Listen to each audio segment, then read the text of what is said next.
নমস্কার বন্ধুরা, সিম্পল রান্নাবান্নার চ্যানেলে সবাইকে স্বাগত জানাই। আজকে আমি একটা চাল কুমড়ো রেসিপি বানাবো। এটাকে চাল কুমড়োর বড়াও বলা যেতে পারে, আবার চাল কুমড়ো পাতুরিও বলা যেতে পারে। প্রথমে একটা মিডিয়াম সাইজের চাল কুমড়ো নিয়ে সেটাকে আমি মধ্যিখান দিয়ে কেটে নেব। তারপর আমি অর্ধেকটা চাল কুমড়ো নিয়ে সেটাকে ভালো করে খোসাটা ছাড়িয়ে নেব।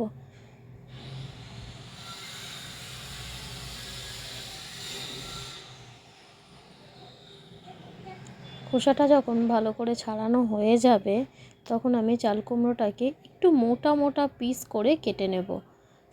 একটু মোটা রাখবো এই কারণেই যাতে চাল কুমড়োটার পিসটার ভিতরে আমি আরেকটা সরু করে ফালি দিয়ে তার মধ্যে আমি পুরটা ঢোকাতে পারি। এটার মধ্যে আমি একটা পুর ভরবো।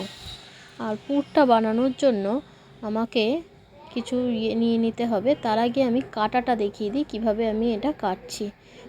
চাল কুমড়োটাকে যেমন লম্বালম্বি ধরে আর মধ্যিখান দিয়ে একটু করে চিড়ে নেব। ফালিটা উপর দিয়েই দেব, নিচ পর্যন্ত যেন না যায়, নিচটা জোড়া থাকবে, উপরটা ফাঁকা থাকবে, যাতে আমি ওই মিডিল পজিশনটার মধ্যে পুরটা ভরে দিতে পারি। এইভাবে ঠিক কেটে নেব যেভাবে আমি কাটছি। তারপর আমি কড়াইতে জল গরম করে তার মধ্যে চাল কুমড়োগুলো দিয়ে কিছুক্ষণের জন্য ভাবিয়ে নেব। আর এর মধ্যে একটু হলুদ দিয়ে দেবো আর একটু নুন দিয়ে দেবো, অল্প সামান্য দিয়ে আমি কিছুক্ষণ এটাকে ভাবিয়ে নেব, যাতে চাল কুমড়োটা যেহেতু আমি মোটা মোটা পিস করে কেটেছি সেহেতু যাতে নরম হয়ে যায়। এবার আমি ওই যে পুরটা বানাবো তার জন্য আমি সর্ষে আর কাঁচা লঙ্কা নিয়ে একটা পেস্ট বানিয়ে নেব, এবং পেস্টটা বানিয়ে নিয়ে তার মধ্যে একটু নুন আর সর্ষের তেল নিয়ে এটাকে ভালো করে মেখে নেব।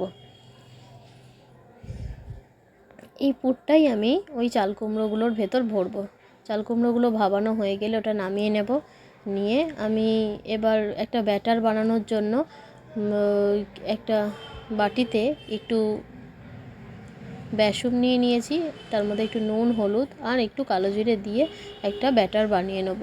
মোটামুটি একটা ঘন ব্যাটার বানিয়ে নিলেই হবে, ব্যাস, আর কিছু করার নেই। এবার ওই ভাবানো চাল কুমড়োগুলোর মধ্যে যে পুরটা আমি বানিয়েছি সেই সর্ষের পুরটা আমি অল্প অল্প করে ভরে দেবো। ঠিক যেভাবে আমি ভরছি এখানে সেরকমভাবে ভরে দিলেই হবে।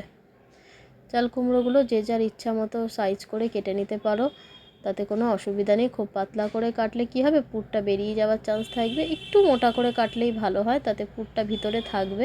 দিয়ে আমি চেপে নেব। আরেকটা কথা, যখন আমি পুরটা ভরবো, ভরার পরই কিন্তু আমি সঙ্গে সঙ্গেই মোটামুটি ভেজে নিতে হবে। পুরটা ভরে কিন্তু বেশিক্ষণ রাখা যাবে না।